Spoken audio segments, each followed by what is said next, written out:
Welcome back to JMC Live Investigates Census 2010. When we left off, we were talking about how we had contacted the Census Bureau in Detroit, Michigan, because we were referred to them by the official 1-800 number on the Census website. And so we made our complaint about everything that we shared with you in the past, breaks. And they said, we will call you, I will have to have my manager call you back. They're in a meeting right now. That's been over a week ago, and we've never got a phone call back from anybody. So, on Monday, May 10th, I was online on Facebook, and NBC4i.com posted a question. And their question was, has anybody been visited by a census worker yet? And would you be willing to talk about it? And so immediately I felt, I need to do something with this. I need to write them. And I wrote them in 10 minutes, not joking, 10 minutes after I clicked send on that email sharing everything that happened. I get a phone call from Tom Brockman, the NBC4 news reporter, and he says, he's asking me, just about this, and he says, would you be willing to be interviewed? We can be at your house in an hour. And I said, okay. And so I'm like, did this just really happen? I was like, no, this could not have just happened. I'm getting ready to be interviewed by NBC4. And so I called Jeremy, and I said, Jeremy, I don't know if you can get out of your math class or not, but maybe tell your professor what's going on, and that NBC4 is getting ready to come to our house and interview me about this suspicious census worker. So he got out of class, and he came home. He got home before they came here, and they showed up, and they interviewed me, and I'm going to play the clip that they shared on the 11 o'clock news Monday night,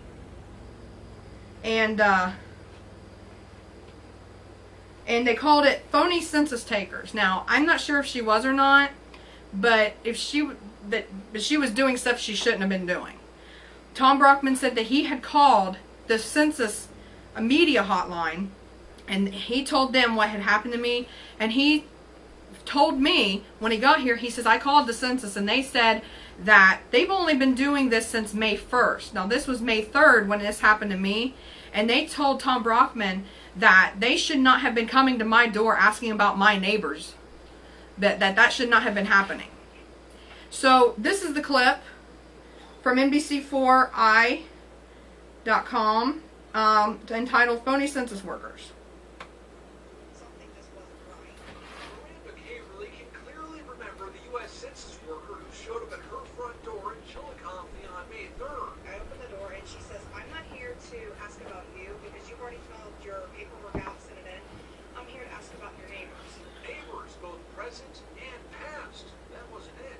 She wanted to know my landlord's name, my landlord's phone number, how to get in contact with my landlord. Caverley called the U.S. Census Bureau, something Carol Hector Harris with the Bureau says you should do if you have questions or concerns about the person outside your door.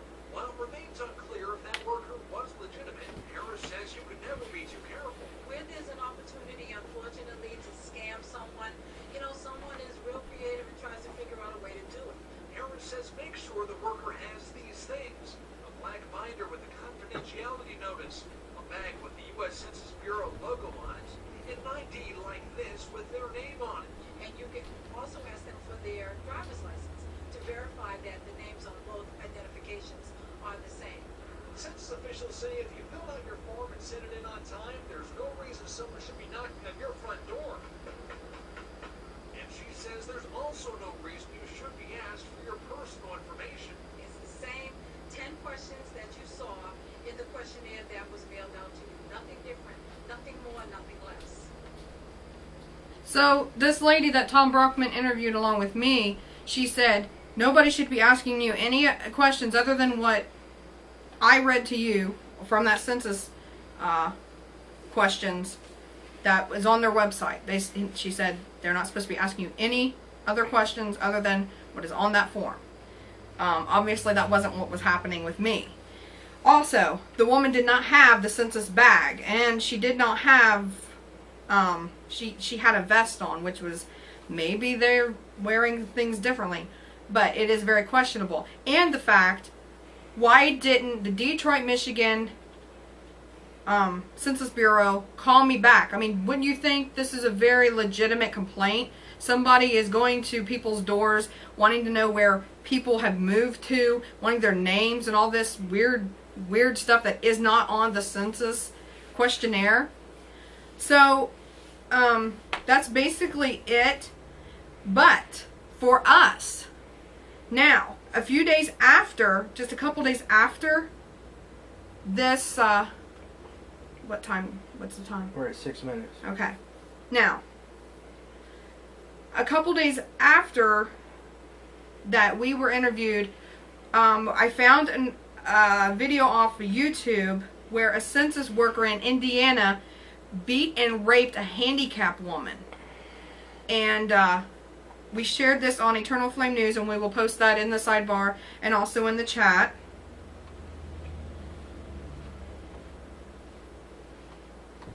So give me just a second to do that.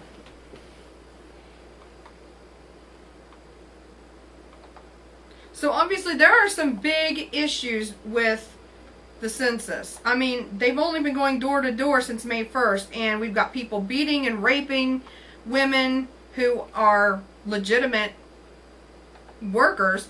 We've got people coming to our door wanting to know about people that don't even live in homes anymore, wanting us to help fill out paperwork about them and give them as much information as we know.